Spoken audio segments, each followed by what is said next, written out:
The metallic dust hung perpetually in the air of Viridia Prime, coating everything with a fine rust-colored powder that infiltrated lungs and machinery alike. Cale had long ago stopped noticing the gritty taste that lingered on his tongue or the way it stained his skin and clothes. 5 years on this desolate mining planet had numbed him to its harshness. He adjusted the respirator that hung loosely around his neck, not bothering to secure it properly. The filtration system had degraded months ago, and replacement parts were impossible to find in Rust Haven. Like everything else in his life, it served its purpose just well enough to keep him alive, nothing more.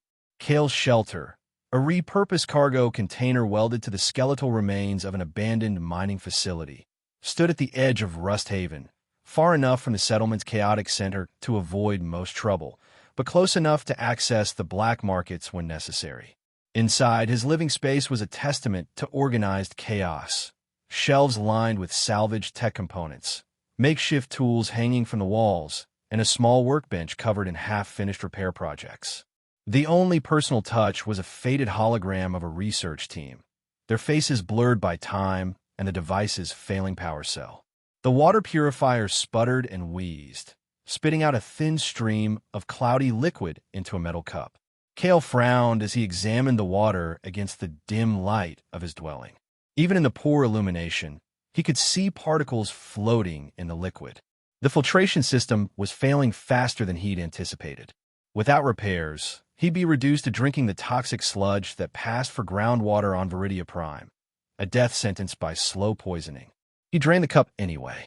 Tainted water was better than no water at all, and he needed hydration for the trek to the market.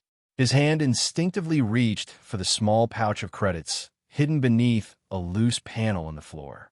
The meager savings represented weeks of scavenging in dangerous, abandoned mining sites. Today, he would have to part with most of it for a specialized filtration component, if he could even find one. As Cale secured the makeshift dwelling and set out toward the center of Rust Haven, memories of his previous life intruded upon his thoughts. Once, he had been Dr. Cale Madsen, a respected bioengineering specialist at Viridian Mining Corporation's research division, developing biotechnology to help miners survive the harsh conditions of resource worlds. Now, he was just another scavenger, another desperate soul trying to survive one more day in the wasteland VMC had created and abandoned. The catastrophic failure of Project Verdant, his brainchild that was meant to create sustainable biomes in mining wastelands, still haunted him. The modified organisms had mutated, destabilizing an entire ecosystem and claiming the lives of colonists, including his research partner and closest friend. The official reports blamed him exclusively, clearing VMC of any responsibility despite their corners-cutting and rushed implementation of unfinished protocols. He had escaped their administrative review, a corporate euphemism for disappearing problematic employees, with nothing but his technical knowledge and crushing guilt. Rust Haven grew around him as he walked, transitioning from scattered shelters to densely packed structures of salvaged metal and composites. The settlement had no formal planning. It had simply grown organically around the abandoned mining equipment, forming a labyrinthine market at its center. The air grew thicker with dust, voices, and the smell of synthetic food from makeshift vendors. The market was a cacophony of desperate commerce. Traders hawking salvage tech of questionable functionality, food vendors selling vat-grown protein of even more questionable origin, and various illicit services operating in plain sight. VMC security forces rarely ventured into Rust Haven, preferring to maintain control of the remaining active mining zones and processing facilities. Here, the only law was determined by who had the most credits or the most dangerous reputation. Cale navigated the crowded pathways with practiced ease, ignoring the calls of vendors and the suspicious glares from members of the various gangs that controlled different sectors of the market. His destination was a particular stall operated by a Sinavian trader known for acquiring rare tech components. If anyone would have the filtration party needed, it would be Nix. As he approached the usual location of Nix's stall, Cale noticed an unusual commotion. A crowd had gathered in what normally served as an open area for larger transactions. Instead of the usual haggling over salvaged equipment, he realized he was witnessing something less common but equally disturbing: a slave auction. Slavery existed in the shadows of Viridia Prime, as it did on many frontier worlds, despite corporate regulations prohibiting the practice. VMC turned a blind eye to it, as long as it didn't interfere with mining operations. The victims were typically those who had fallen into debt, criminals sent to the mining worlds as punishment, or unfortunates captured by raiders from outlying settlements. Kale moved to skirt around the gathering, wanting no part in the grim proceedings, when a snippet of the auctioneer's pitch caught his attention. Next up, a real curiosity. Supposedly, some kind of biotech experiment gone wrong. Not much used for hard labor, but might make an interesting companion or research specimen for the scientifically inclined. The auctioneer, a heavy-set man with cybernetic augmentations visible at his temples, dragged a slight figure onto the raised platform. Kale's step faltered as he caught sight of the merchandise. It was a young woman, perhaps in her early 20s, with a gaunt face and peculiar markings visible on her exposed skin. The markings appeared almost like iridescent scales or circuitry patterns that caught the light in unusual ways. Her head was bowed, dark hair falling forward to obscure her face, but Kale could see her shoulders were tense, her posture reflecting not just fear but a tightly controlled alertness. Barely worth the chains binding her, this one, the auctioneer continued with a cruel laugh.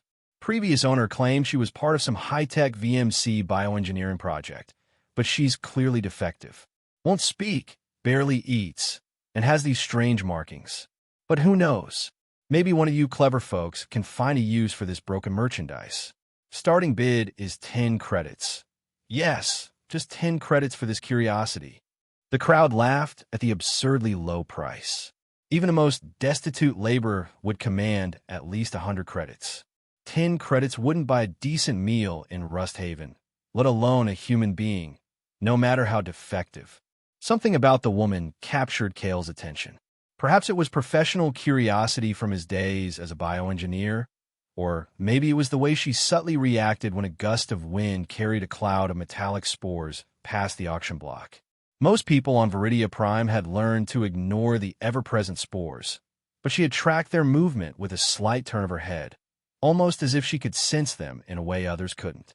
As the auctioneer continued his mocking sales pitch, a shaft of light pierced through the perpetual haze of the settlement, illuminating the woman. For just a moment, Kale saw the markings on her skin refract the light in a pattern that was unmistakably non-random.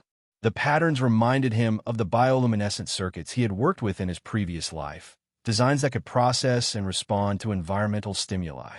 Come now. Surely someone has 10 credits to spare for this oddity. No takers? Perhaps I should just dispose of her then. Even slaves need to earn their keep. Before he could reconsider, Kale found himself stepping forward. 10 credits, he called out, his voice rougher than he intended from the dusty air.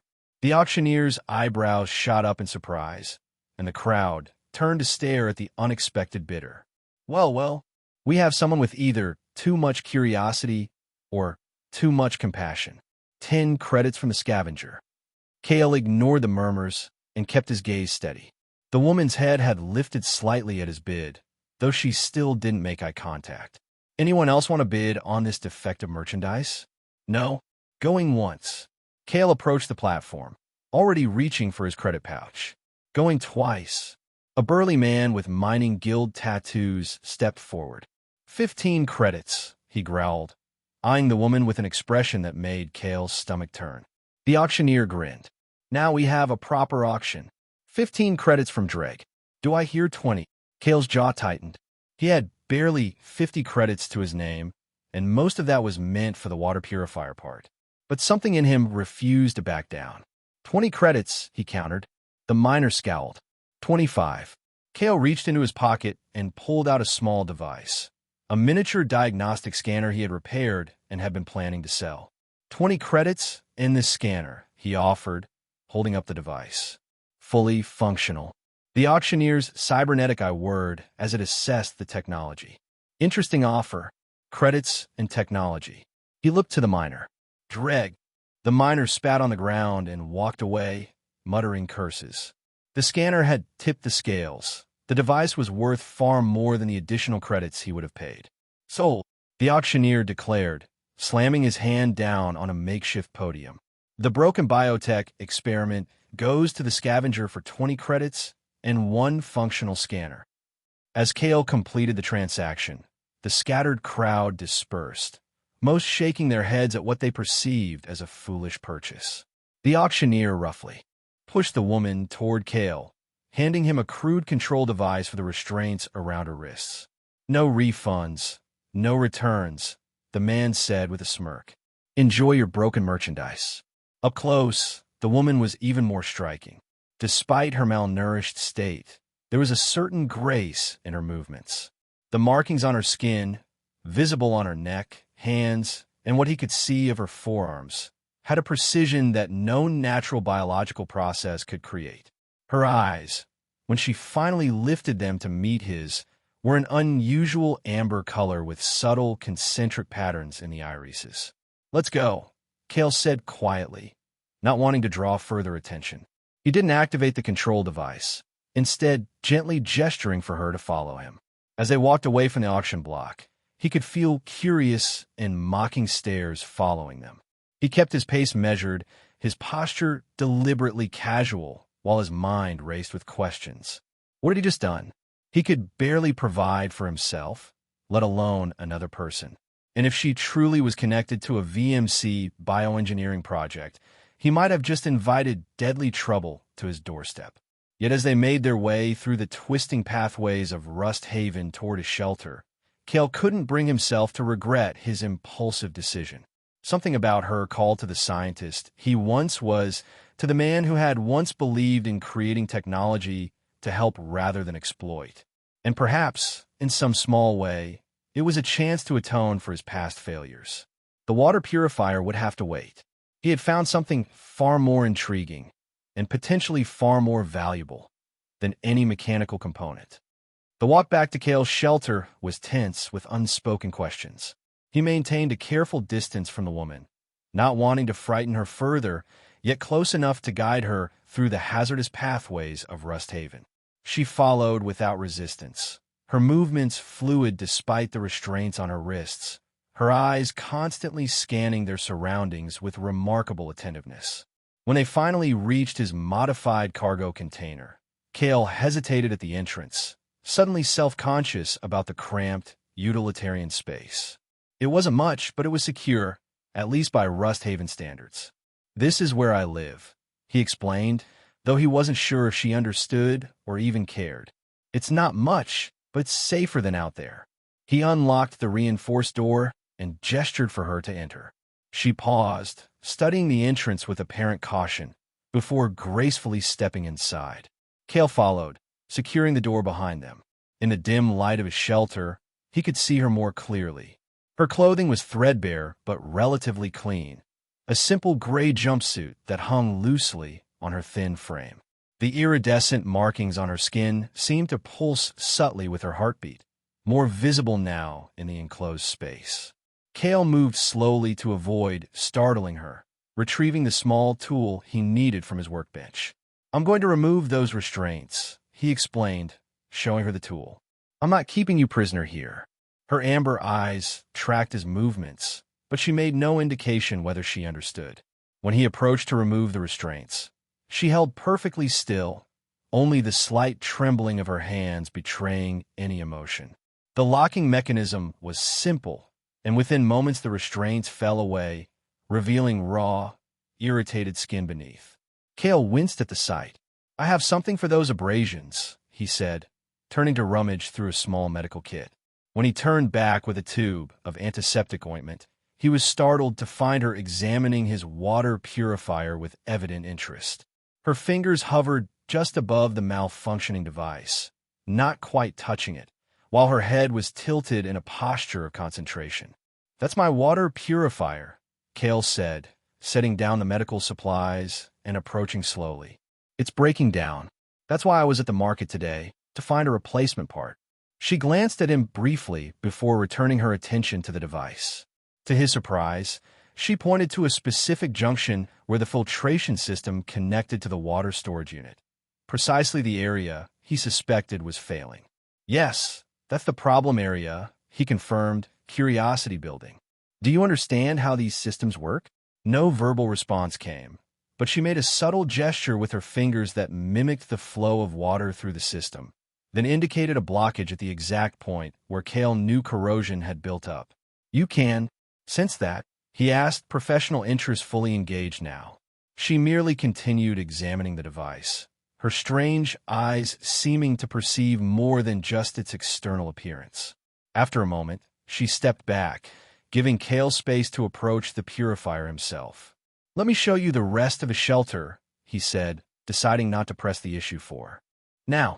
Such as it is, the tour took less than a minute. The main living area with the workbench, a small sleeping alcove, and a partitioned section for hygiene. Kale cleared a space in the sleeping alcove, setting up a makeshift bed using spare blankets and his only extra pillow. You can sleep here, he offered. I'll take the floor out there.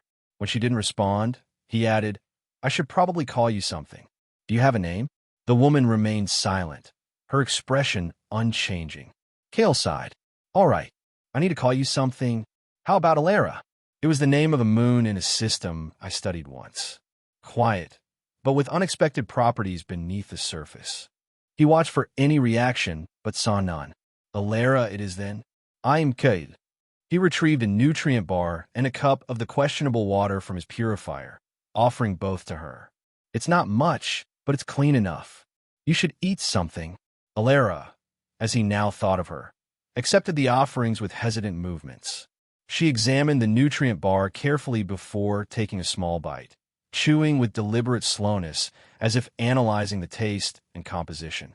Similarly, she studied the water, tilting the cup to watch the liquid move before taking a cautious sip. Tomorrow I'll try to find something better, Kale promised, though he wasn't sure how he would manage it.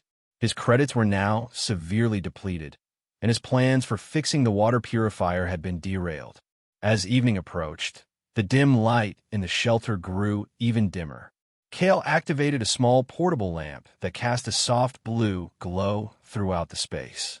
In this light, Alara's markings became more prominent, glimmering with subtle patterns that seemed almost to shift and flow across her skin. Kale found himself staring, his bioengineering background stirring with hypotheses about what she might be. The markings suggested a complex integration of biological tissue with some form of nanotechnology or specialized cells. Such work went far beyond anything VMC had been pursuing during his tenure with the corporation. What happened to you? He murmured, more to himself than to her. To his surprise, Alara responded, not with words, but by slowly extending her arm, palm up, revealing a more complex pattern of markings at her wrist. As he watched, the pattern shifted subtly, the iridescence intensifying into a recognizable symbol, a stylized double helix intertwined with what looked like circuitry. Kale's breath caught. That's intentional communication, he said, moving closer to examine the phenomenon. You're controlling the patterns. The markings shifted again, the symbol changing to a simple pulsing pattern that reminded Kale of a heartbeat. Then it faded, returning to the more subtle, apparently random patterning from before. Incredible, Kale whispered. Some form of biotech interface, integrated at the cellular level. I've never seen anything like it.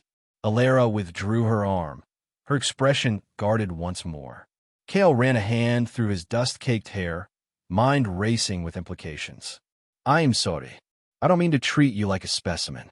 It's just, I used to be a bioengineering specialist before. He trailed off, unwilling to revisit those memories.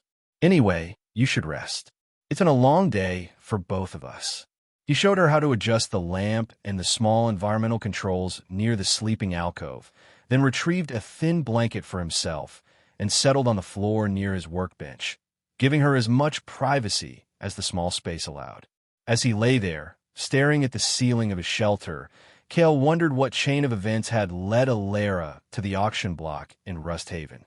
If she truly was the product of advanced bioengineering, she represented technology far beyond anything publicly known.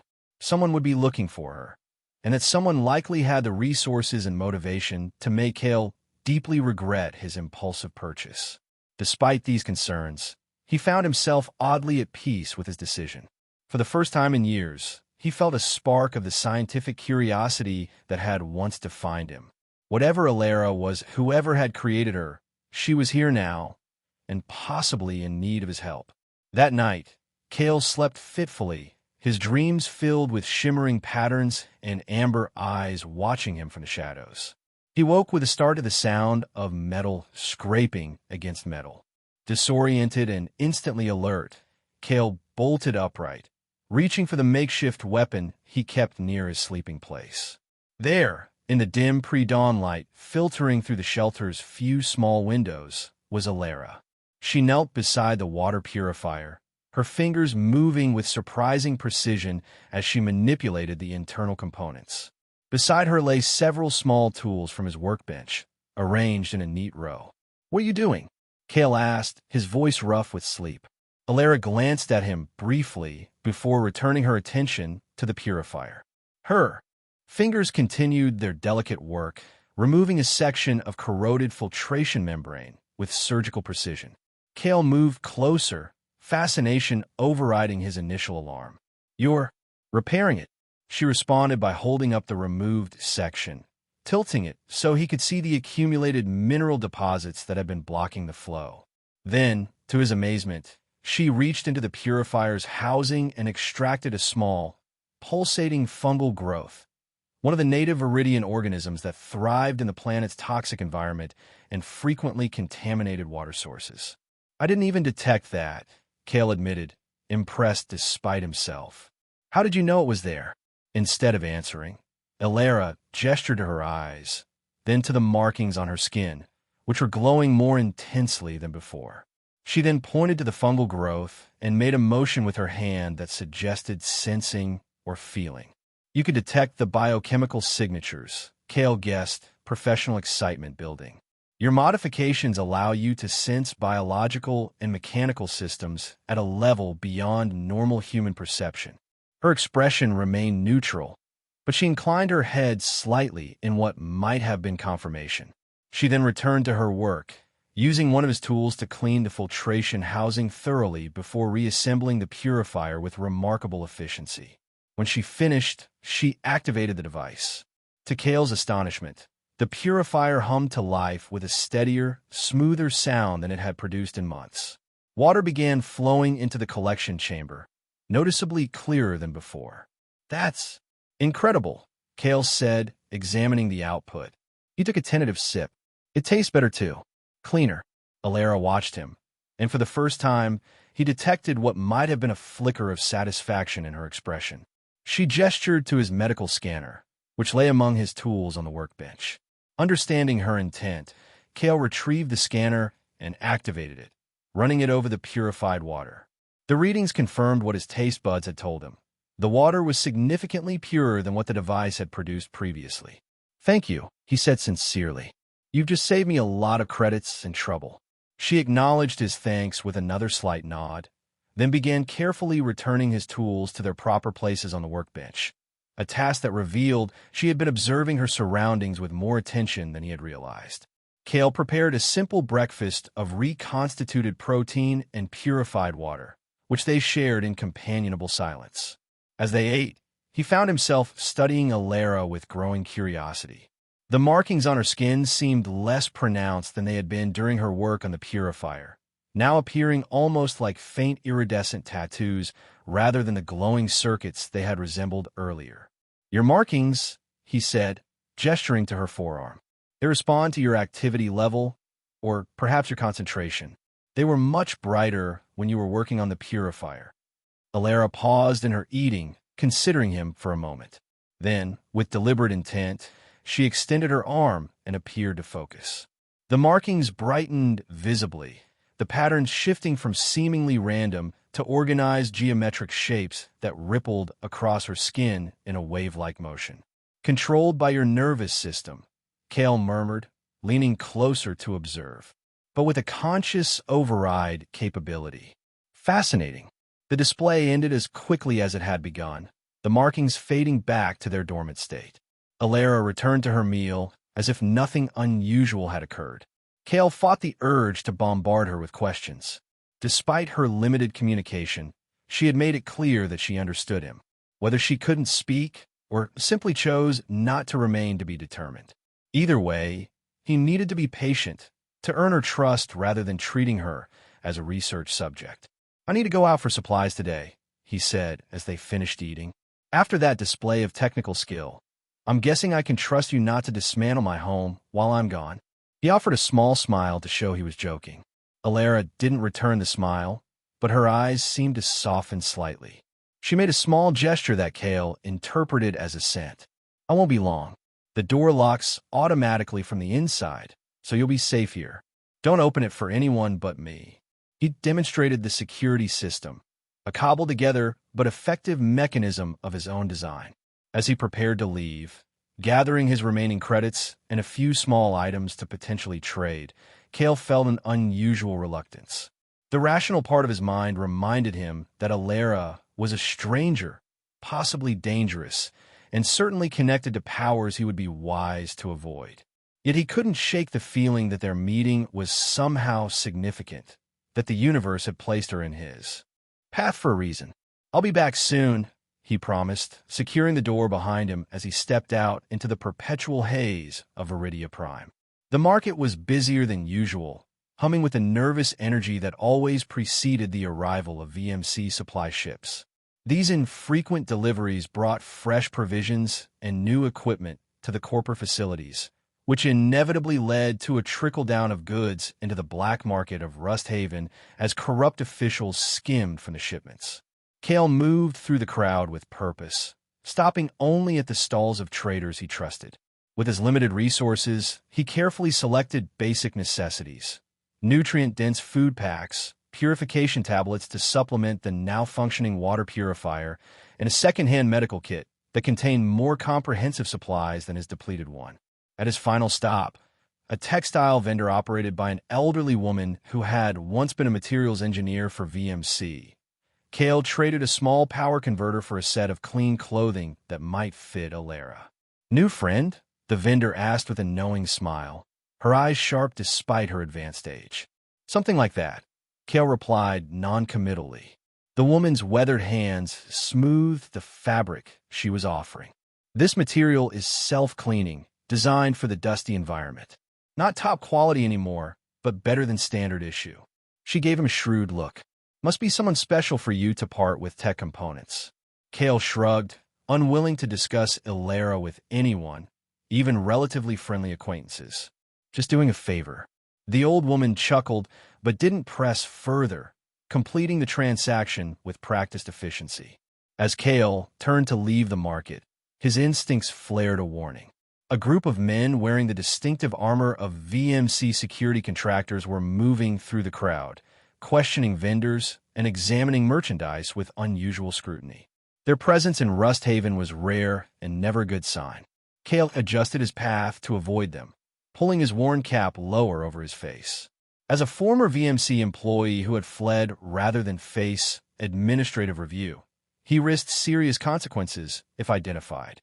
Moreover, if they were searching for Alara, his shelter would be the last place they should look. He was nearly clear of the market when a commotion erupted behind him. A vendor's stall had been overturned, merchandise scattering across the dusty ground as the security team confronted the owner. "We have information about stolen VMC property," one of the contractors announced loudly. "Specifically, a biological asset sold at auction yesterday. Anyone withholding information will be subject to immediate detention and processing." Kale's blood ran cold. It had taken less than a day for them to track Alara to Rust Haven. Either the auctioneer had informed on him, or VMC had technological means of tracking her that he hadn't anticipated. Either way, returning to shelter directly would be too risky. If they were monitoring movement or using scan technology, he couldn't lead them straight to her. Instead, Kale merged with a group of miners heading toward one of the auxiliary processing facilities, taking a circuitous route that would eventually bring him back to his dwelling from an unexpected direction. The detour cost him precious time, extending his absence to nearly 3 hours. As he finally approached his shelter, constantly checking for surveillance or pursuit, Kale's concern for Alara grew. She was clearly valuable enough for VMC to send security forces into Rust Haven, a place they typically avoided due to the hostility of the locals and the legal ambiguity of their authority there. The door to his shelter appeared undisturbed, the security system still engaged. Kale entered his access code and stepped inside, immediately scanning for Alara. She wasn't in the main living area or the sleeping alcove. For a moment, Kale feared she had fled or been captured during his absence. Then he noticed the slight movement in the darkest corner of the shelter, where the shadows were deepest. Alara emerged from her hiding place, her posture tense and alert. The markings on her skin were barely visible, as if she had consciously suppressed them to avoid detection. VMC security is in Rust Haven, Kale said without preamble. They're looking for you. Alara's expression tightened, fear flashing briefly in her unusual eyes before being replaced by resolve. She moved to the small window, carefully peering out without exposing herself to view from outside. They described you as a biological asset, Kale continued, setting down his acquired supplies. What exactly does that mean? What are you to them? Alara turned from the window, studying him intently as if assessing whether he could be trusted with the truth. Finally, she approached his workbench and picked up a stylus and a scrap of plastic material that served as a writing surface. With precise movements, she began to sketch. The drawing took shape quickly, a stylized double helix intertwined with circuitry, surrounded by what appeared to be cellular structures. Below this, she added a word, Chimera. Project Chimera, Kale read aloud, recognition dawning. I heard rumors before I left VMC. A classified bioengineering initiative supposedly developing adaptive organisms for extreme environments. He looked up at her with new understanding. You're not just modified. You're a synthesis of human DNA and something else. Alara nodded, adding more to the drawing. A simple representation of Viridia Prime's toxic ecosystem, including the metallic spores, bioluminescent fungi, and silicon-based microorganisms that had evolved in the harsh environment. They integrated native Viridian biological material with human genetics, Kale deduced, the scientist in him both horrified and fascinated, creating humans who could survive, even thrive, in environments that would kill unmodified people. He shook his head. That goes beyond anything VMC publicly admitted to pursuing. It violates dozens of interstellar biological ethics agreements. Alara's expression remained neutral, but her markings betrayed her emotional state, brightening with what Kale now recognized as stress or agitation. She added another element to the drawing. Stick figures representing multiple subjects, most marked with X's, leaving only a few intact. Most subjects didn't survive, Kale interpreted grimly. You're one of the few that did. She nodded, then pointed to herself and drew a divergent branch from the main design, indicating a deviation from the intended outcome. You didn't develop as they expected, Kale guessed. Your abilities manifested differently than their specifications. Alara confirmed this with another nod, then drew what appeared to be a soldier or worker figure with enhanced physical attributes. They wanted weapons. Worker soldiers who could function in toxic environments without protection, Kale said, the pieces falling into place. But you developed more subtle abilities instead, sensing, communication with biological systems, technical intuition. He gestured to the water purifier she had repaired. You became something more complex than they intended, something they couldn't control. Alara's markings pulsed once, brightly, in apparent confirmation. She completed her drawing with a small representation of a cage, or cell, then herself outside it, running. You escaped, Kale concluded, and they want their asset back. The implications were clear and disturbing. VMC wouldn't stop looking for her. The corporation had invested untold resources in Project Chimera, and Alara represented both a valuable prototype and a potential public relations disaster if her existence became widely known. You're safe here for now, Kale assured her, trying to project more confidence than he felt. But we need to understand exactly what they can do to track you. Do you have any implants? Tracking devices. Alara shook her head, then indicated the markings on her skin before drawing a simple representation of what looked like a signal emitter. The biotech itself can be tracked. Kale asked, alarmed. Your modified cells emit some kind of signature they can detect. She nodded, then made a qualification gesture with her hand, indicating limitation or reduced capability. Limited range, Kale guessed. They need specialized equipment in proximity to detect you. That explained why they had personnel physically searching Rust Haven rather than simply pinpointing her location from their main facility. How close? Alara indicated approximately half a kilometer with her hands. That gives us some room to maneuver, Kale said, thinking rapidly. But not much. We need to find a way to mask your signature or get you far beyond their search radius. He ran a hand through his hair, considering options. Neither will be easy on this planet. As they sat in tense silence, contemplating their next move, a sudden pounding on the door made them both freeze. Kale motioned for Alara to hide in the sleeping alcove while he approached the door cautiously, checking the crude surveillance system he had installed. The visitor wasn't VMC security, but something potentially just as dangerous. Dreg, the miner who had been outbid at the auction, accompanied by two equally imposing associates. Open up, scavenger. Dreg's voice was slurred but menacing. We know you're in there with your broken merchandise. The off-worlder's offering a reward for information about her. A lot more than what you paid. Kale's mind raced. The off-worlder had to be VMC security, and Dreg had clearly connected Alara to their search. The good news was that VMC didn't yet know exactly where Alara was. The bad news was that Dreg was apparently willing to sell that information. I don't know what you're talking about, Kale called back, buying time while he assessed his options. His shelter had a concealed emergency exit, little more than a reinforced vent cover leading to a maintenance crawl space. But it would only be useful if he could distract Dreg and his associates. Don't play dumb, Dreg growled. The VMC boys are offering 500 credits for information on that biotech experiment you bought. What I want to know is why they're so interested in a broken slave that was worth 10 credits yesterday. Kale glanced back at Alara, who had emerged from the sleeping alcove.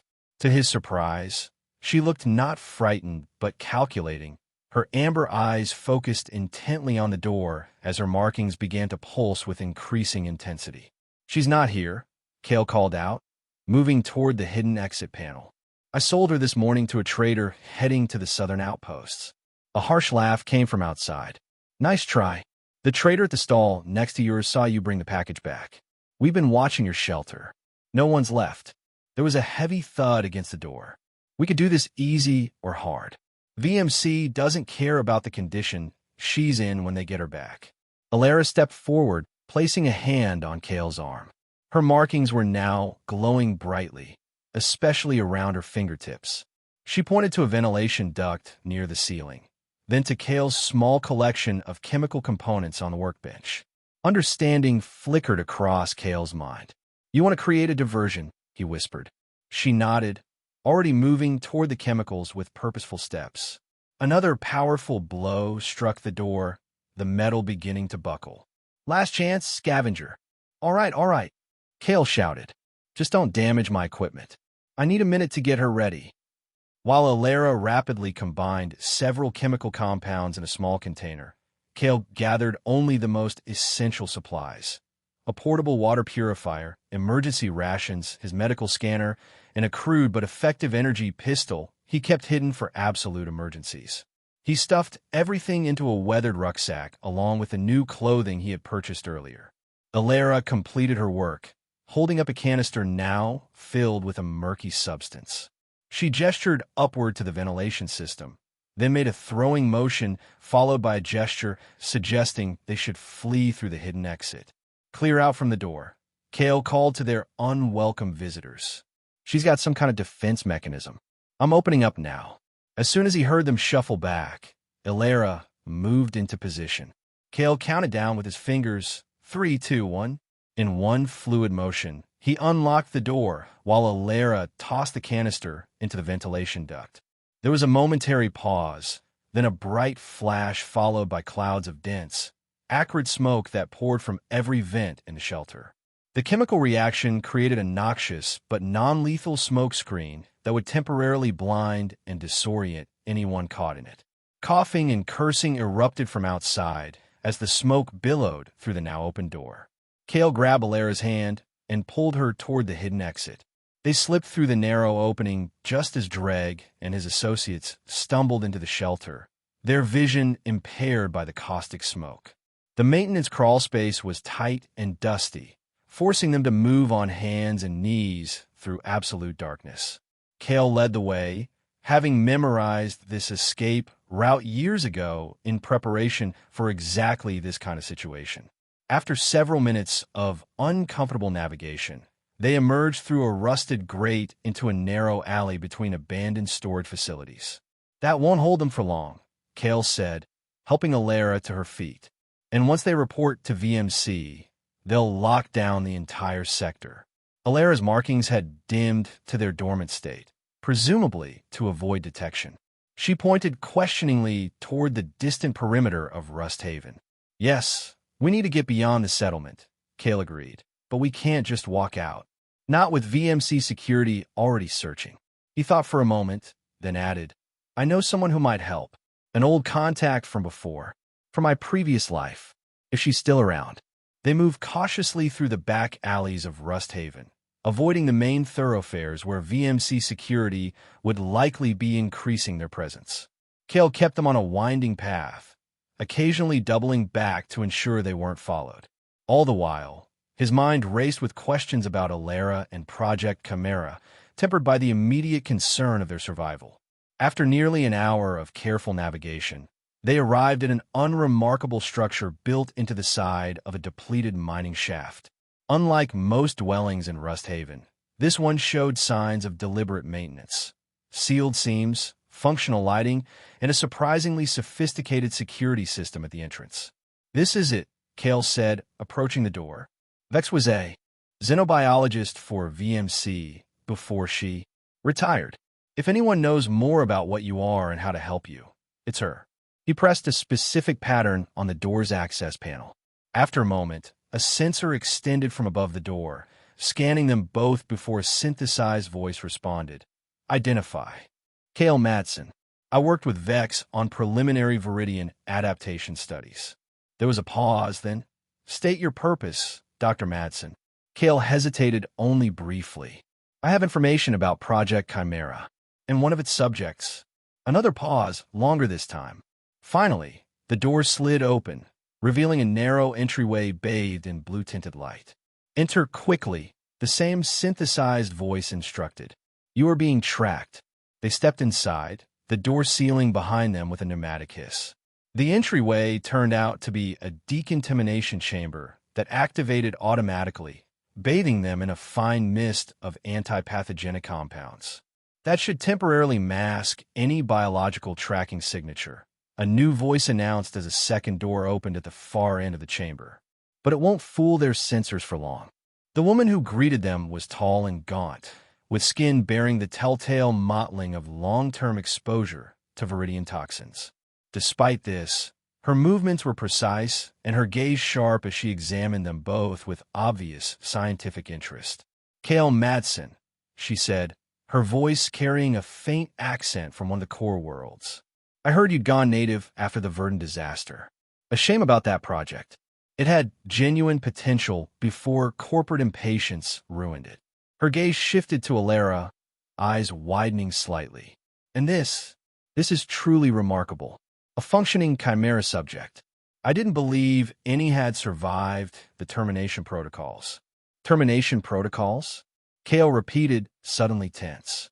Vex gestured for them to follow her deeper into what proved to be an extensive laboratory hidden within the mining shaft. When Project Chimera failed to produce the combat-ready bioforms VMC wanted, they shut it down. Permanently. All test subjects were to be eliminated to prevent evidence of ethical violations.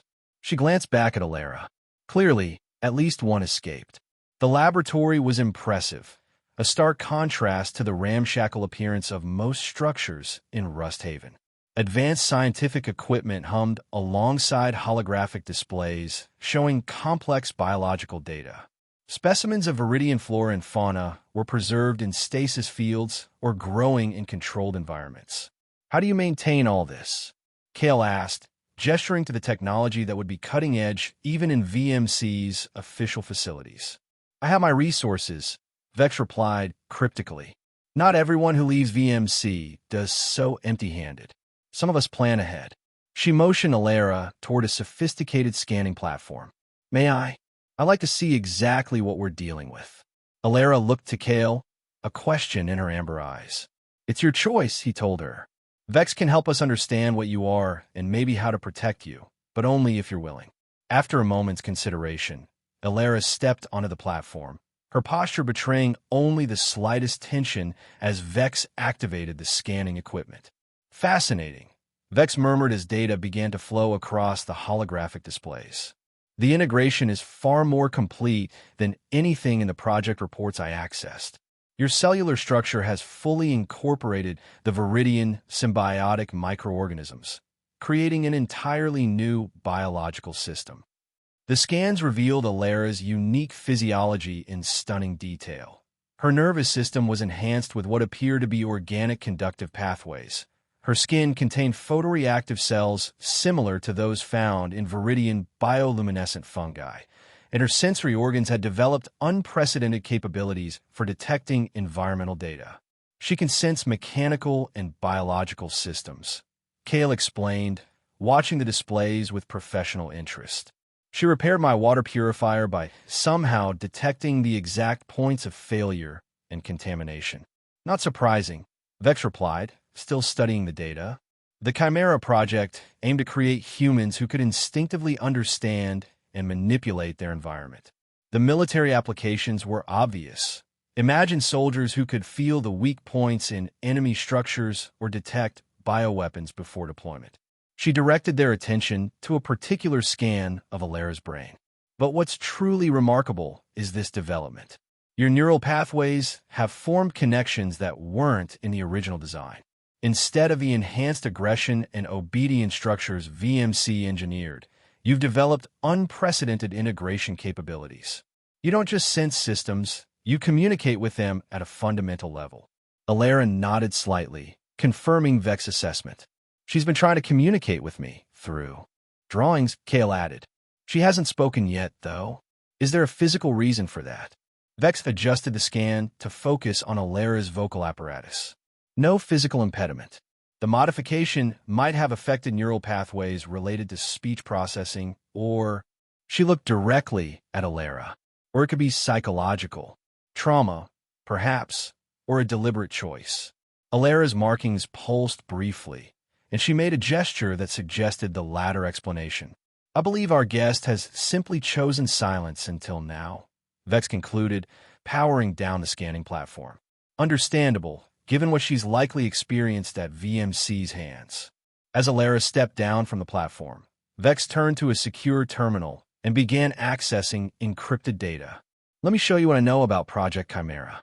It wasn't my division, but in research, information tends to flow despite security measures. The terminal displayed classified VMC files, research protocols, test subject profiles, and progress reports. Kale scanned the information with growing horror at the clinical detachment with which human subjects had been treated.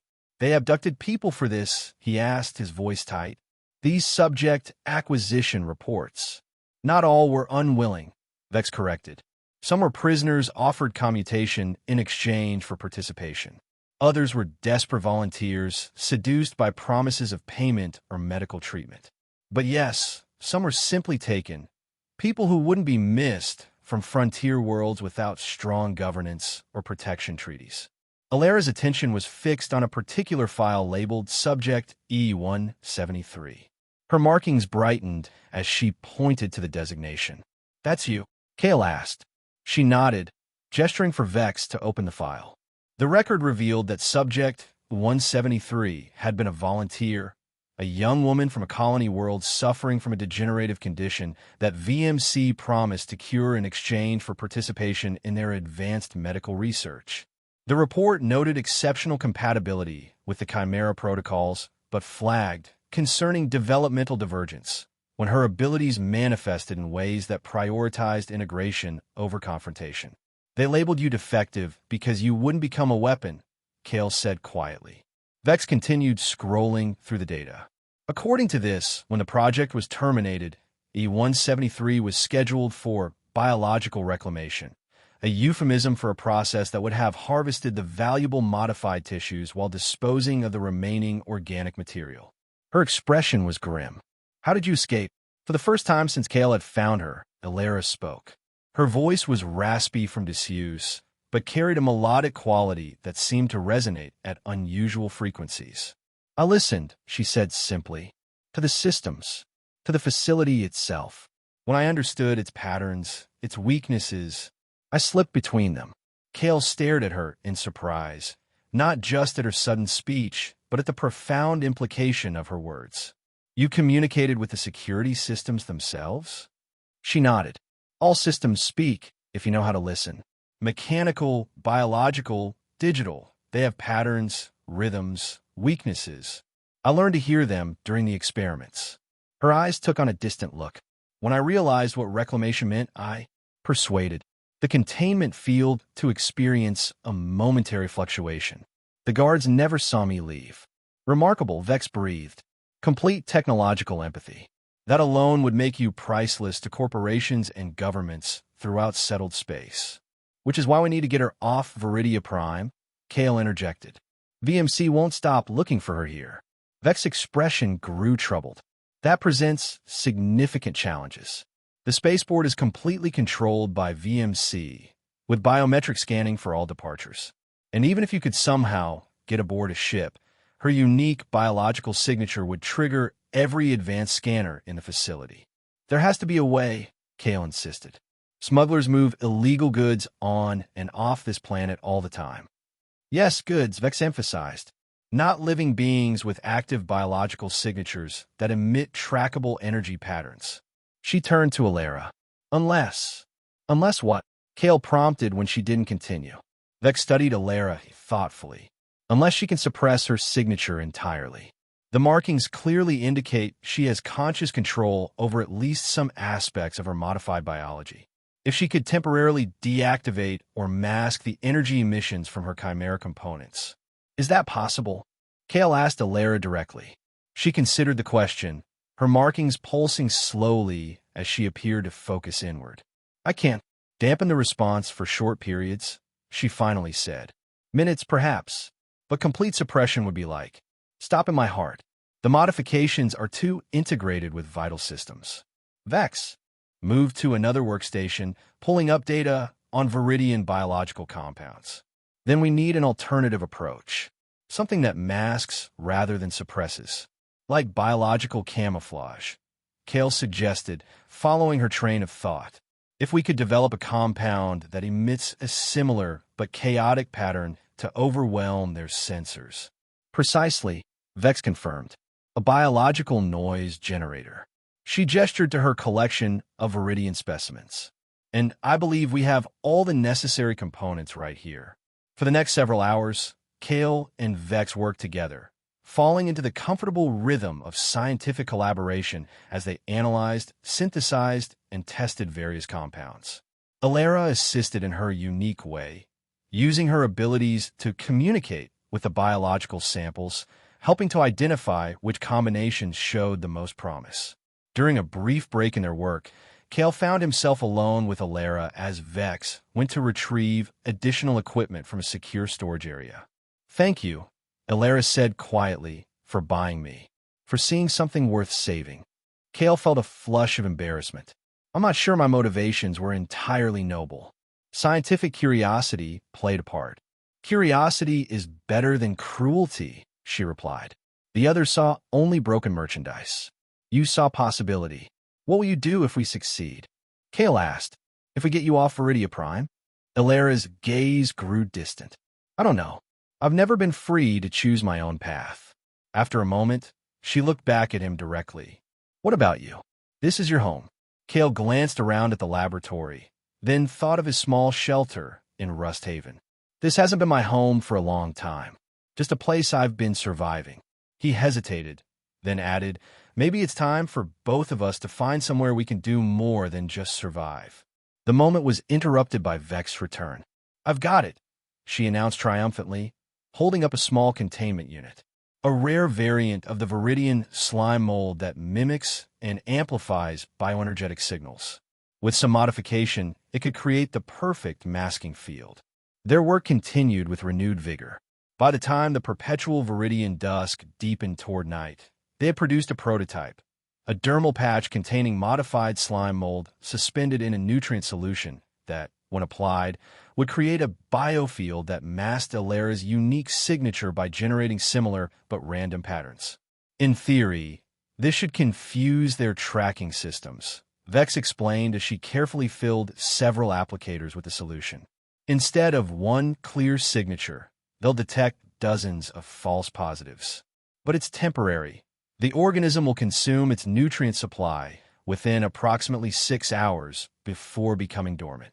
6 hours should be enough to reach the secondary spaceport in the southern hemisphere, Kale said. It's smaller with less security, and I know someone who operates a supply runner that makes regular trips to the outer colonies. Vex raised an eyebrow. You seem to have maintained more connections than I would have expected for someone living as a recluse in Rust Haven. Kale shrugged. Insurance. I always knew I might need to leave quickly one day. And what makes you think this contact will risk VMC's wrath by transporting an escaped experiment? Because she owes me her life, Kale replied grimly. And because she hates VMC even more than I do. Vex nodded, apparently satisfied with this answer. Then our next challenge is getting you to the southern port without being intercepted. VMC will have tightened security on all major transit routes by now. What about the old maintenance tunnels? Kale suggested. The ones from the original mining operation before VMC took over. Some of them still connect to the magnetic rail system, don't they? They do, Vex confirmed, but they're unstable and partially flooded in sections. And the environmental hazards. I can help with that, Alera interjected. I can sense structural weaknesses, toxin concentrations, even predict where collapse is likely. She gestured to her markings. These aren't just for show. They're environmental sensors, among other things. Vex studied her with renewed appreciation. A living hazard detection system. Yes, that could work. She moved to yet another terminal, pulling up old mining schematics. This maintenance access point is less than a kilometer from here. It connects to a network that parallels the mag rail for nearly 300 kilometers before emerging near the southern port facility. That's our route, then, Kale decided, examining the schematics. How soon can we move? I need another hour to finalize the masking compound and gather supplies for your journey, Vex replied. Use the time to rest. Once you enter the tunnels, you'll need to move quickly and continuously to reach the port before the compound degrades. While Vex completed her preparations, Kale and Alera took advantage of the opportunity to clean up and change into the new clothing Kale had acquired. The simple act of removing the layers of iridian dust and donning fresh attire seemed to energize them both. I never asked, Kale said as they prepared their minimal equipment for the journey ahead. What's your real name? Alera was just something I came up with. She paused in her preparations, a thoughtful expression crossing her face. I was called Astra before, but that person doesn't exist anymore. She touched the markings on her forearm. Alera suits this new self better, I think. A moon with unexpected properties beneath the surface. A small smile touched her lips. I like it. Alera it is then, Kale agreed, returning her smile. Vex rejoined them, carrying a pack of supplies and the completed masking compound. We have a problem, she announced without preamble. My sensors have detected increased VMC activity in the settlement. They're conducting a systematic sweep, building by building, and they're moving in this direction. How much time do we have? Kale asked, instantly alert. An hour, maybe less. Vex handed him the pack and a small case containing the masking compound applicators. You need to leave now. I've included everything you'll need for the tunnel journey, plus enough credits to secure passage once you reach the port. You're not coming with us? Kale asked, surprised. Vex shook her head. My work is here. Besides, someone needs to delay them when they arrive. She gestured around the laboratory. I have systems in place for such contingencies. This isn't the first time VMC has come looking for me, and I doubt it will be the last. Kale knew better than to argue. Vex had survived on Viridia Prime through caution and preparation. If she said she could handle VMC, he believed her. Thank you, he said simply. For everything. Just succeed, she replied. Get Alara off this planet and somewhere beyond VMC's reach. That will be thanks enough. She turned to Alara. You are something extraordinary, perhaps the most successful result of Project Chimera, just not in the way VMC intended. Don't let them reclaim you. Alara nodded solemnly. I won't. Vex led them to a concealed exit at the rear of her facility, a narrow passage that descended deeper into the mining shaft before connecting to the maintenance tunnel system. Apply the masking compound just before you enter the main tunnel network, she instructed. And remember, you have 6 hours at most before it degrades. With final farewells exchanged, Kale and Alara began their descent into the darkness below Rust Haven. The passage was tight and poorly maintained, requiring careful navigation around fallen support beams and accumulated debris. Their only illumination came from a small portable light Vex had provided and the faint glow of Alara's markings, which she had brightened to assist their progress. Can you sense anything ahead? Kale asked as they reached a junction where the passage split in 3 directions. Alara closed her eyes, her markings pulsing as she extended her awareness. The left path leads to a collapse, she said after a moment. The right connects to active mining systems. There are operational machines there, and probably VMC personnel. She pointed straight ahead. This one descends to the old maintenance level. I can sense the larger tunnel network beyond. They continued forward, relying increasingly on Alara's unique senses to guide them through the treacherous underground maze. At times, she would halt their progress abruptly, detecting structural instabilities or toxic gas pockets that Kale's limited human perception couldn't identify. Each time, her intervention saved them from potential disaster. Finally, they reached the entrance to the main maintenance tunnel, a massive conduit that had once housed transport systems for the original mining operation. Decades of neglect had left it in poor condition, with sections partially flooded and others showing signs of imminent collapse. This is it, Kale said, retrieving the case of masking compound. Time to disappear from VMC's sensors. He carefully applied the first patch to Alara's forearm, where her markings were most prominent. The effect was immediate and visually striking. The clear, patterned glow of her bioluminescence became chaotic, flickering with random pulses and waves of light that spread across her skin in unpredictable sequences. How does it feel? Kale asked, concerned about potential side effects. Alara flexed her arm, observing the disrupted patterns. Strange, like static in my nervous system. Not painful, but disorienting. She focused for a moment, and the chaotic display moderated slightly. I can compensate somewhat. It won't affect my abilities too severely. Good, because we're going to need those abilities. Kale gestured toward the dark expanse of the maintenance tunnel. 300 kilometers through that, with who knows what waiting for us along the way. Alara's expression was resolute. Then we should begin. Each minute here is one less we have before the compound degrades.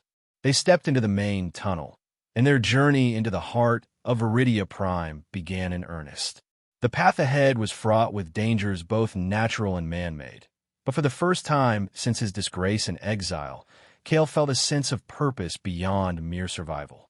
Whatever awaited them in the depths of the planet or beyond, they would face it together. The disgraced engineer and the broken experiment, each finding unexpected worth in the other. The ancient maintenance tunnels stretched before them like the arteries of some massive, decaying beast. Their footsteps echoed in the cavernous space, occasionally disturbing the native Viridian life that had adapted to the underground environment. Luminous fungi clung to the walls, providing sporadic illumination that supplemented their portable light. Small, metallic insects scuttled away from their approach. Their exoskeletons evolved to incorporate the abundant mineral particles in the planet's ecosystem. They maintained a steady pace, guided by Alera's enhanced senses and Kale's knowledge of the old mining systems. The first hour passed without significant incident, though they were forced to detour several times around flooded sections or areas where the ceiling had partially collapsed. During brief rest periods, Kale found himself studying Alera with growing fascination. The masking compound had transformed her bioluminescent markings into a hypnotic display of chaotic energy, yet she moved with the same grace and precision as before. When she used her abilities to sense their surroundings, the disrupted patterns would momentarily align into more coherent formations before dissolving back into randomness. The integration of Iridian biology with human DNA is remarkable, he observed during one such pause. I worked on bioengineering projects for years, but nothing remotely approaching this level of synthesis. They didn't achieve it ethically, Alera reminded him, her voice still carrying that subtle resonance that seemed to interact with their surroundings. Dozens died in the early stages. Hundreds suffered. She looked down at her glowing skin. Even the successes, like me, were considered failures because we didn't match their specific requirements. What exactly were they trying to create? Kale asked. Vex mentioned combat applications, but the abilities you've demonstrated seem more suited to exploration or environmental adaptation. Alera's expression darkened. They wanted soldiers who could survive in toxic environments without protection, who could instinctively detect and exploit weaknesses in any system, biological, mechanical, or structural. She flexed her fingers, watching the chaotic light patterns follow the movement. Imagine a squad that could disable enemy installations simply by touching them, or who could recognize the exact point where a defensive barrier would fail under stress. But your abilities developed differently. Yes, instead of destruction, I found communication, harmony. I don't override systems. I integrate with them, understand them from within. A small, sad smile crossed her face. VMC had no use for harmony. They wanted weapons. Their conversation was interrupted by a distant rumbling that reverberated through the tunnel. Both froze, listening intently. Mining operations? Kale guessed. Alera closed her eyes, focusing. No. Movement in the tunnel system ahead. Mechanical. Heavy. Her eyes snapped open. Bevache transport vehículos. They're using the maintenance tunnels to deploy search teams to the southern regions. They're cutting off our escape route, Kale realized with growing alarm. How far ahead? Several kilometers, but moving this way. Alera pointed to a narrow side passage. There's an alternative route through there.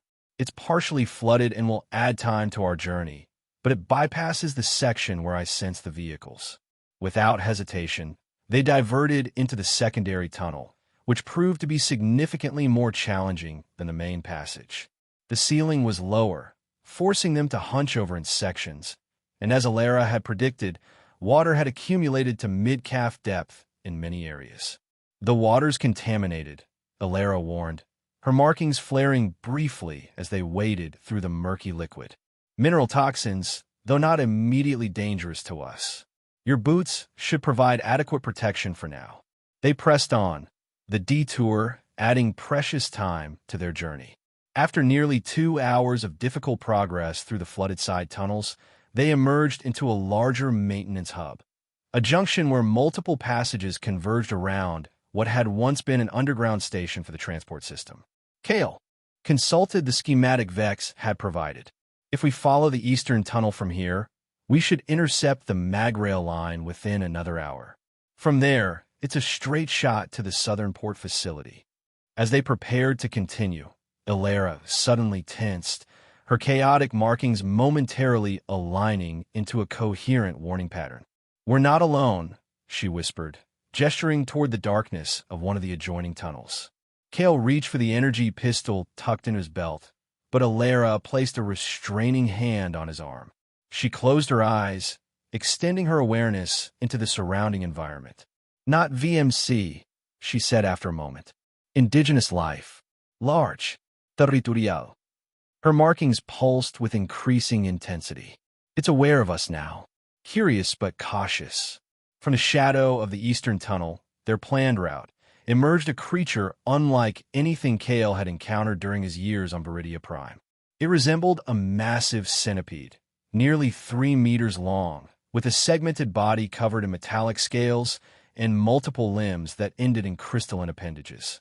Its head featured compound eyes that glowed with bioluminescence similar to Alera's markings, and sensory organs that twitched as it evaluated the intruders in its territory. "Tunnel Guardian," Alera murmured, her voice taking on that strange resonant quality. Adapted to the underground environment, feeding on the energy from exposed mineral veins and smaller creatures. She took a careful step forward. It's not inherently aggressive, but it's never encountered humans before. "Can we go around it?" Kale asked tensely, his hands still hovering near his weapon. "No, this is a nexus point. All paths forward go through this chamber." Alera's markings began to pulse in a deliberate pattern, different from their previous chaos. "Let me try something." To Kale's astonishment, Alera began to communicate with the creature, not through words, but through the bioluminescent patterns on her skin. The Tunnel Guardian responded, its own glowing eyes flickering in sequences that seemed to match or complement Alera's signals. The exchange continued for several minutes, a silent conversation conducted in light and movement. Finally, the creature backed away slightly, its posture shifting from alert wariness to something resembling acceptance. "It will allow us passage," Alera said, relief evident in her voice. "I helped it understand that we're transitory, not a threat to its territory. It's actually quite intelligent in its way, evolved to protect these tunnels from intruders that might damage the delicate ecosystem it depends on." They proceeded cautiously, keeping to the side of the chamber furthest from the creature. As they reached the entrance to the eastern tunnel, Alera paused to perform one final luminous exchange with the Guardian before they continued their journey. "That was incredible," Kale said once they were safely beyond the creature's territory.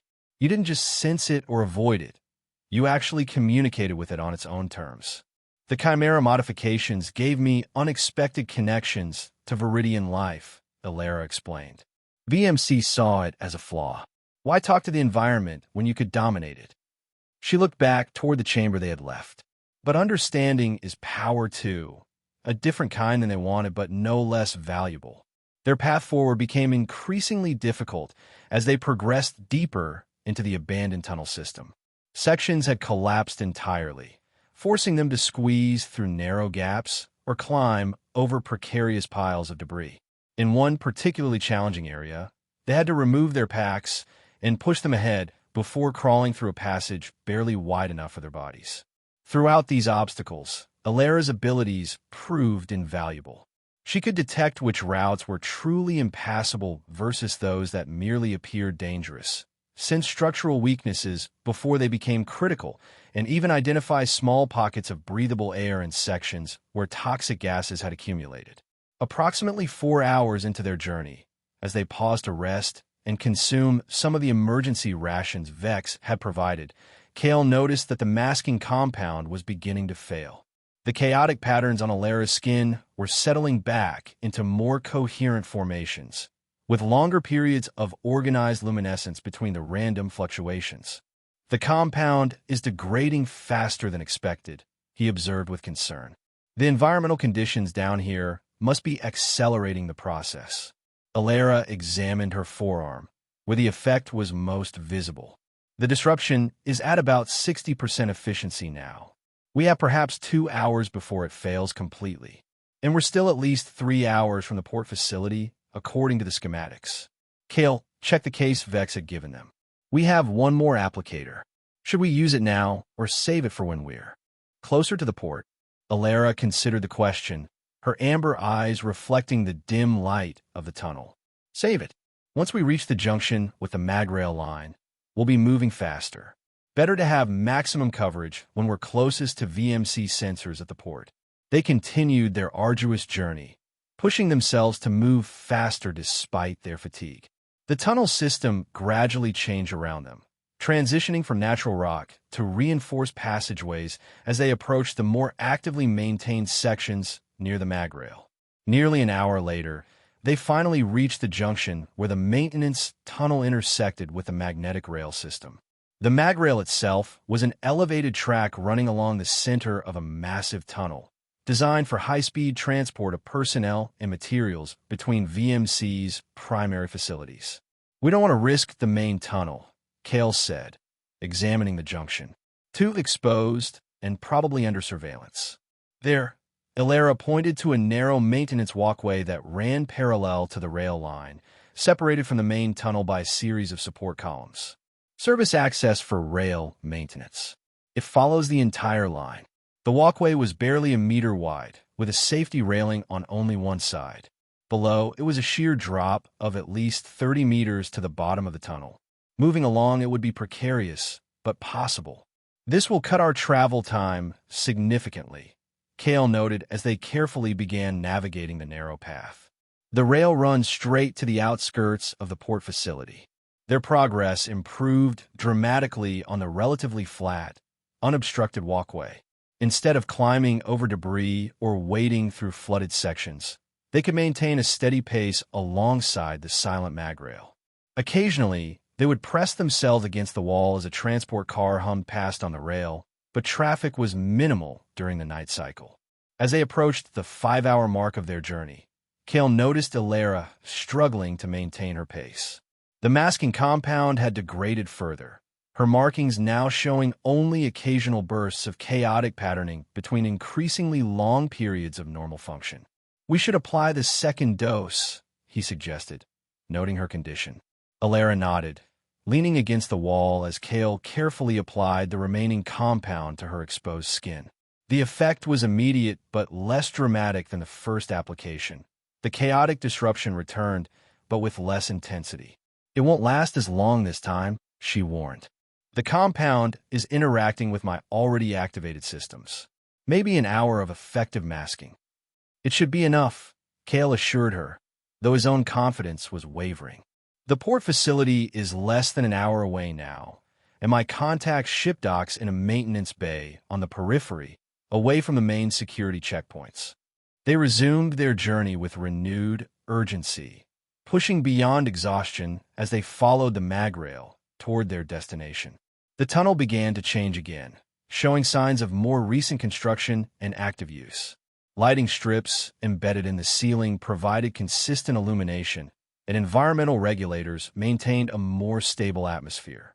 "We're approaching a security checkpoint," Ilera warned suddenly, her markings flaring with alarm despite the masking compound. "I can sense electronic systems ahead, scanners, motion detectors." They halted their advance, crouching low on the walkway to avoid detection.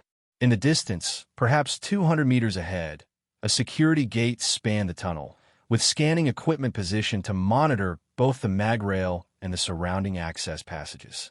"That wasn't on Vex schematics," Kale muttered. "They must have upgraded security since her information was current." "Can we go around?" Ilera asked, studying the checkpoint. Kale scanned their surroundings, looking for alternatives. There, he pointed to a maintenance hatch in the ceiling of the walkway, just before the checkpoint. "That should lead to the environmental control system that runs above this section. If we can access it, we might be able to bypass the checkpoint entirely." They backtracked slightly to position themselves beneath the hatch. It was at least 3 meters above the walkway, with no obvious way to reach it. "I need to get up there to open it," Kale said, gauging the distance. "If I stand on your shoulders." "I have a better idea," Ilera interrupted. She examined a wall beside them, running her fingers over the surface until she found what she was looking for, a nearly invisible seam in the paneling. "There's a maintenance ladder built into the wall. Standard design in these facilities." She pressed a specific sequence of points along the seam, and with a soft click, a recessed ladder extended from the wall, providing access to the ceiling hatch. "How did you know that was there?" Kale asked, impressed. "I told you. All systems speak if you know how to listen." Ilera gestured to the ladder. "You go first. I'll follow." Kale climbed carefully, mindful of the drop below. Upon reaching the hatch, he found it secured with a standard maintenance lock. He retrieved a small multi-tool from his pack and had the lock disengaged within moments, another skill acquired during his years as a scavenger. The hatch opened to reveal a cramped service tunnel housing ventilation ducts, power conduits, and data cables that supported the magrail system. It would be a tight fit, but they could navigate through it by crawling on hands and knees. This should run parallel to the main tunnel, Kale explained as they sealed the hatch behind them. Environmental systems always follow the primary transit routes for efficiency. The service tunnel was uncomfortable, hot, dusty, and so confined that they could barely turn around once inside. They crawled forward slowly, guided by Alara's ability to sense the path of the systems around them and Kale's understanding of VMC's standard facility designs. After what felt like an eternity of claustrophobic crawling, they reached another hatch, this one in the floor of the service tunnel. "We should be beyond the checkpoint now," Kale whispered, preparing to open the hatch. "Let me check first to make sure it's clear." He opened the hatch just enough to survey the area below. They had indeed bypassed the security checkpoint and were now above the maintenance walkway on the far side. The port facility's outer structures were visible in the distance, illuminated against the perpetual twilight of Iridia Prime. "It's clear," Kale confirmed, opening the hatch fully. "Ladies first." Alara managed a small smile at his attempt at levity before carefully descending through the opening. Kale followed, securing the hatch behind them to avoid leaving obvious signs of their passage. They continued along the walkway with renewed caution, aware that they were now entering the outskirts of the port facility. The masking compound on Alara's skin was visibly failing, the chaotic patterns now appearing only in brief flashes between extended periods of normal function. "Less than half a kilometer to the maintenance bay," Kale said, checking the schematics one last time. "We're almost there." As they rounded a curve in the tunnel, the full expanse of the southern port facility came into view. Unlike the main spaceport that served VMC's primary operations, this secondary facility was smaller and less heavily fortified, primarily handling supply shipments and maintenance vessels rather than personnel transport. Kale pointed to a series of large hangars on the facility's eastern edge. "Base 17. That's where Lena docks her supply runner. If her schedule hasn't changed, she should be preparing for a dawn departure to the outer colonies." They left the relative safety of the maintenance tunnel, emerging onto the facility's perimeter where service vehicles and equipment were stored. Moving from shadow to shadow, they made their way toward the maintenance bays, avoiding the patrol routes of security drones and the occasional VMC personnel. As they approached Base 17, Kale spotted a familiar vessel, a retrofitted medium-range transport with distinctive modifications to its engine housing and cargo modules. "The Deadless," he whispered. "That's Lena's ship. She's here." They waited in the shadow of a storage container, observing the bay entrance. Two VMC security officers stood guard, performing routine checks on crew and cargo entering the facility. "The masking compound is almost completely ineffective now," Alara said, her markings having returned to their normal luminescent patterns. "Their scanners will detect me the moment we approach." Kale studied the security setup, weighing their options. "We need a diversion. Something to draw the guards away from their post long enough for us to slip inside." "I might be able to help with that," Alara said, her eyes fixed on a nearby cluster of environmental control units. "Those systems regulate atmosphere and temperature for this section of the facility. If I can communicate with them, persuade them to malfunction in a specific way, creating an environmental alert that would require immediate response," Kale finished, understanding her intent. "Can you do it from here? I need to be closer, within a few meters." She pointed to a service panel partially concealed behind some equipment. "There. That's connected to the primary control network." They moved carefully toward the panel, staying hidden from the guard's line of sight. When they reached it, Alara placed her hand against the metal surface, her markings brightening as she extended her awareness into the system. "I can feel the network," she murmured, eyes closed in concentration. "So many connections, protocols, safeguards." Her fingers moved subtly against the panel, as if playing some invisible instrument. "There." I've created a cascading failure in the atmospheric regulation system for Bay 19. The alarms should trigger in 3, 2, 1. On cue, emergency lights began flashing throughout the facility, accompanied by a blaring alarm. An automated announcement echoed across the complex. Warning, critical atmospheric contamination detected in Maintenance Bay 19. All personnel evacuate the affected area. Security response required immediately. The guards at Bay 17 received instructions through their comms, then quickly departed toward the emergency, leaving the entrance temporarily unattended. Now, Kale urged, and they sprinted across the open space to the bay entrance. Using his scavenger's expertise, Kale bypassed the simple access panel, and they slipped inside the maintenance bay. The deadlist dominated the center of the bay. Its loading ramp extended as crew members performed final preparations for departure. Cargo containers were being secured in the hold, and maintenance drones hovered around the exterior, conducting last-minute inspections. "We need to find Lena without alerting the entire crew," Kale said, scanning the busy bay. "Not everyone on board will be willing to risk VMC's wrath by harboring fugitives." They moved carefully around the perimeter of the bay, using stacked cargo as cover. Alara's markings were now fully visible, forcing her to keep her exposed skin hidden beneath the jacket Kale had provided. After several tense minutes of observation, Kale spotted a woman in a worn captain's jacket directing the loading operation. Her hair was cropped short, and a distinctive scar ran from her left temple to her jaw, the result of a mining accident that had nearly claimed her life before Kale's emergency medical intervention. "That's her," he whispered. "Wait here. I'll make contact." Kale slipped between cargo containers, approaching from an angle that would keep him out of sight of most of the crew. When he was within a few meters of Lena, he called her name softly. She spun around, hand moving instinctively to the weapon at her hip before her eyes widened in recognition. "Kale, what the hell are you doing here?"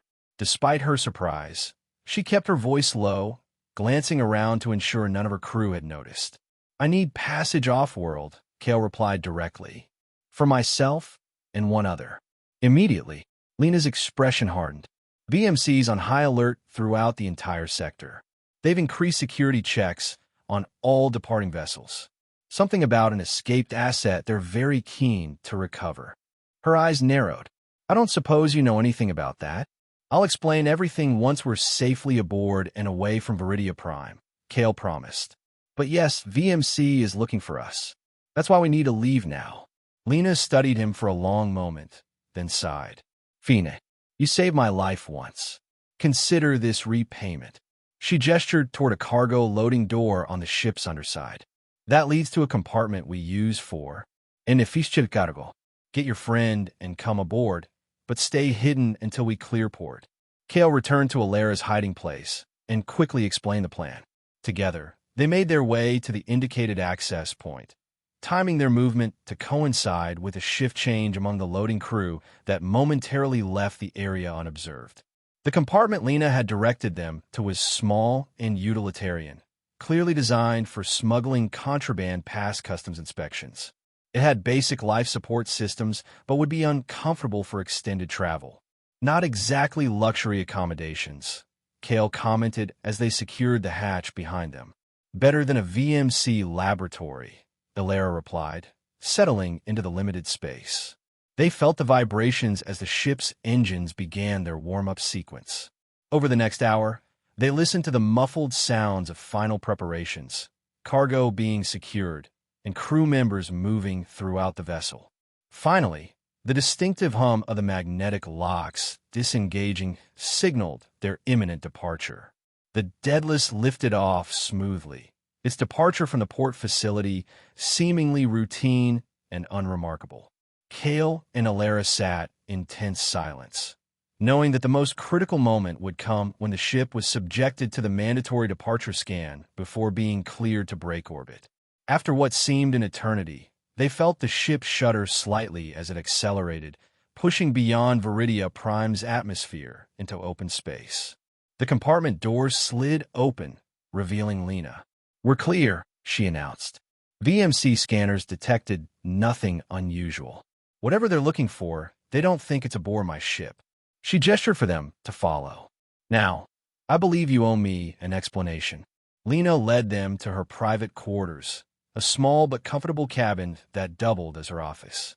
Once the door was secured, she turned to face them, arms crossed expectantly. Well, she prompted. This is Alara, Kale began, gesturing to his companion. She's not exactly human. At least, not entirely. I gathered that much, Lena replied dryly, eyeing Alara's luminescent markings. VMC's not deploying a security lockdown for a standard runaway. Kale explained everything. Finding Alara at the auction, discovering her unique abilities, learning about Project Chimera, and their desperate journey through the maintenance tunnels to reach the port. Throughout his account, Alara remained silent, allowing Kale to tell their story while she observed Lena's reactions. When he finished, Lena leaned back against her desk, absorbing the information. So, I'm harboring a fugitive VMC bioengineering experiment and the disgraced scientist who helped her escape. She shook her head. You certainly know how to repay a debt in the most complicated way possible, Kale. We can disembark at any colony world with minimal VMC presence, Kale offered. We don't intend to put you or your crew at risk any longer than necessary. Lena waved away his concern. My current run takes us to Helio Station at the edge of the Outer Rim. VMC has minimal influence there, and the station administrators aren't particularly concerned with corporate interests. She looked at Alara with new appreciation. Besides, someone with your particular talents might find numerous opportunities in a place where systems frequently malfunction and resources for repairs are limited. You're not concerned about harboring us? Alara asked, speaking for the first time since coming aboard. Let's just say I have my own reasons for not being fond of EMC, Lena replied, unconsciously touching the scar on her face. The mining accident that Kale saved me from? It happened because VMC cut corners on safety protocols to increase extraction rates. They were willing to sacrifice crew lives for a 2% increase in quarterly profits. Her expression hardened. So no, I'm not concerned about frustrating their efforts to reclaim their property, whether that property is mineral rights or a human being they've modified. She pushed away from the desk. You'll stay in my quarters for now. I'll have food brought here. Once we're beyond VMC patrol zones, we can introduce you to the crew as refugees I've decided to help, which isn't far from the truth. After Lena departed to return to her duties on the bridge, Kale and Alara were left alone in the cabin. The realization that they had actually escaped, that they were beyond Viridia Prime's toxic atmosphere and VMC's immediate reach, began to sink in. We did it, Kale said, the tension of the past day finally releasing from his shoulders. We actually got off-world. Alara moved to the cabin's small viewport, gazing out at the stars. Her markings pulsed with what Kale now recognized as emotion. Wonder, perhaps, or relief. I've never seen space before, she said softly. Not like this. In the facility, they showed us simulations, training scenarios, but never reality. Kale joined her at the viewport. It's different, isn't it? Knowing those are actual stars, not projections. That there are worlds out there where VMC has no power, where people live different lives entirely. Where broken things might still have value, Alara added, her voice barely above a whisper. Kale turned to her, suddenly understanding something fundamental about her experience. You were never broken, Alara. Different from what they intended, yes, but not broken. What you are, what you can do, it's extraordinary. Her markings brightened, patterns shifting in what might have been the equivalent of a blush. What happens now? She asked. Where do we go from here? Helio Station is just the beginning, Kale replied. From there, we have options. The Outer Rim has dozens of independent colonies and stations where people with unusual skills can find work and community. Or we could push further to the true frontier systems beyond corporate influence entirely. And you? Alara asked, meeting his gaze directly. What will you do? Kale hadn't allowed himself to think that far ahead, focused as he had been on immediate survival. Now, with that pressure temporarily lifted, he considered the question. I was a bioengineer once. A good one before. before everything went wrong. Maybe there's a way to use those skills again, but for better purposes. He looked at Alara thoughtfully. What you are, the integration of human and Viridian biology, it has incredible potential beyond what VMC envisioned. Not as weapons, but as a bridge between humanity and the environments we inhabit. There are colonies struggling with adaptation to hostile worlds, ecosystems damaged by corporate exploitation that need healing. Alara's expression brightened with interest. You think what I can do could help? I think together we might find applications for your abilities that VMC never imagined, Kale replied. If you're willing to. Try. Her markings pulsed with what seemed like excitement or anticipation. I'd like that. To use what they did to me for something constructive, something healing. The ship's engines hummed as the Daedalus accelerated to its cruising speed, carrying them further from Viridia Prime with each passing moment. Outside the viewport, stars streaked by, each representing possibilities neither of them had dared to imagine just days before. We should rest, Kale suggested, noting the exhaustion evident in Alara's posture despite her excitement. We've been running for almost 24 hours straight. Lena had left them basic supplies, including bedding that could be arranged on the cabin's small couch and floor. As they prepared this makeshift sleeping area, a comfortable silence fell between them, the quiet companionship of two people who had faced death together and emerged on the other side. Kale, Alara said as they settled into their respective spaces. Yes. Thank you. Not just for helping me escape, but for seeing value in me when no one else did. Kale thought about the auction block, about the broken slave no one had wanted for even 10 credits, and about the extraordinary being she had proven to be. Sometimes, he replied, the things others discard turn out to be the most valuable of all. We just need to look at them with different eyes. As the ship carried them toward distant stars and new beginnings, both the disgraced engineer and the failed experiment drifted into exhausted sleep, each having found in the other something long missing from their lives. Not just purpose, but validation of their worth in a universe that had previously judged them worthless. Days later, as the Daedalus approached Helios Station, Kale and Alara stood together on the ship's observation deck. They had gradually integrated with the crew, who had accepted Lena's explanation that they were refugees she had decided to help. If any crew members suspected there was more to the story, they kept their thoughts to themselves. The Outer Rim attracted plenty of people with complicated pasts who preferred not to have questions asked. Helios Station appeared before them, a sprawling construct of interconnected modules and docking arms orbiting a gas giant whose swirling atmosphere provided both protection from stellar radiation and resources for the station's refineries. Unlike the sterile corporate facilities Kale had known during his time with VMC, Helios was a vibrant patchwork of different architectural styles and modifications, each section bearing the mark of the diverse cultures and groups that had contributed to its growth over decades. It's beautiful, Alara said, her markings pulsing with excitement. So many systems, all working together despite their differences. Kale smiled at her characteristic perspective. Where others might see a somewhat chaotic and haphazard construction, she perceived the harmony in how different systems had been integrated to create a functioning whole. Much like you, he observed, different components working together in ways no one could have predicted. As the Daedalus maneuvered into its assigned docking bay, Lena joined them on the observation deck. We'll be docked for 3 days while we deliver our cargo and take on new supplies, she explained. That should give you time to get your bearings and decide on your next steps. Thank you, Lena, Kale said sincerely. For everything. She shrugged, though her expression was warm. Consider my debt paid. Though, she hesitated, then continued. If you're serious about putting Alara's abilities to constructive use, I may have some contacts who would be interested. People involved in environmental restoration projects on worlds damaged by corporate mining. The kind of people who don't ask too many questions about where you came from, only what you can do to help.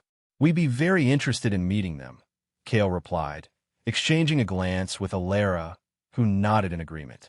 After docking procedures were complete, Kale and Alara said their goodbyes to Lena and the crew before stepping through the airlock on a Helios station. The docking bay bustled with activity, cargo being offloaded, maintenance crews servicing vessels, travelers from dozens of worlds moving purposefully or lounging in waiting areas. For Alara, whose experience had been limited to VMC facilities and the harsh environment of Iridia Prime, the sensory input was overwhelming. Her markings flickered rapidly as she processed the wealth of new information, drawing curious glances from passers-by who had likely never seen anything quite like her before. "There are so many different systems here," she murmured to Kale. "Mechanical, biological, social, all interacting, adapting, evolving together." Kale had arranged temporary accommodation through Lena's contacts, a small but private room in a residential section populated primarily by transient workers and short-term visitors. As they made their way through the station's labyrinthine corridors, he noticed how quickly Alara adapted to their new environment, her natural affinity for systems allowing her to navigate the complex layout with growing confidence. Their room was modest but clean, with basic amenities and a small viewport offering a spectacular view of the gas giant below. After settling in, they ventured out to explore the station and acquire necessities with the limited credits Vex had provided.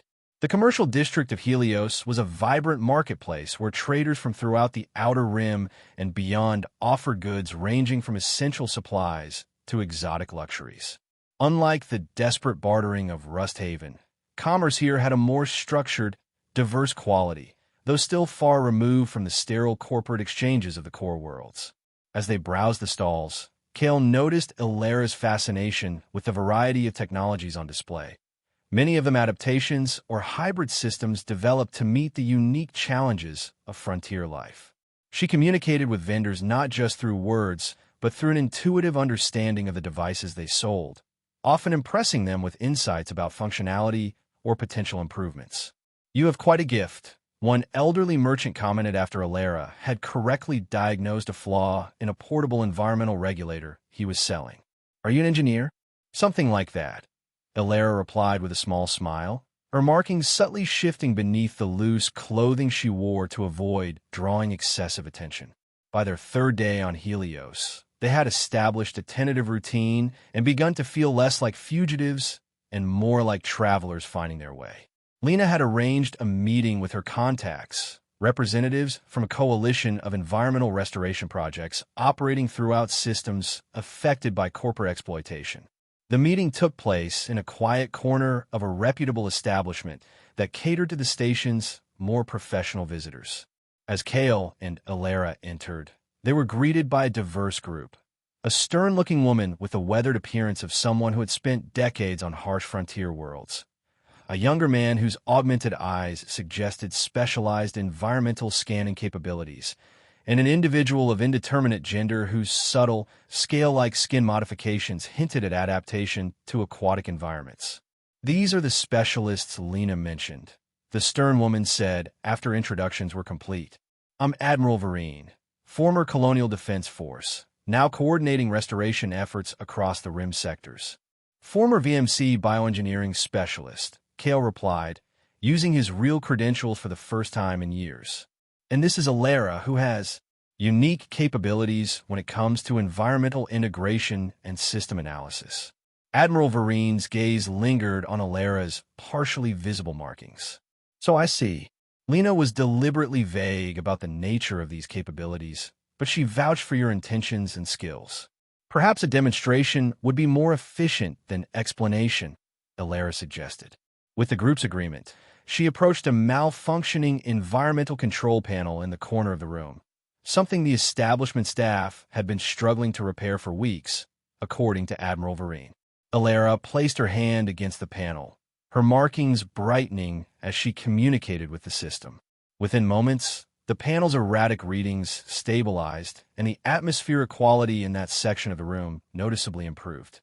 Alara stepped back, explaining in precise technical detail what had been wrong and how she had corrected it, not just treating the symptom, but addressing the underlying cause of the malfunction. The demonstration had the desired effect. What followed was an intense discussion of potential applications for Alera's abilities in environmental restoration contexts, from analyzing damaged ecosystems to facilitating the integration of remediation technologies with native biological systems. We have a particular situation on Turos 3, the aquatic adapted individual explained. A former mining world abandoned by Cygnus Corporation after they extracted what they wanted. The ecosystem is collapsing, and conventional restoration methods have failed because the remaining native organisms reject introduced remediation technology. A communication problem, Alera observed. The native biology can't interface with the technological solutions you're implementing. Exactly, they confirmed. We need someone who can bridge that gap. Someone who understands both the technological and biological languages, so to speak. Kale recognized the perfect opportunity for what they had discussed aboard the Daedalus. That's precisely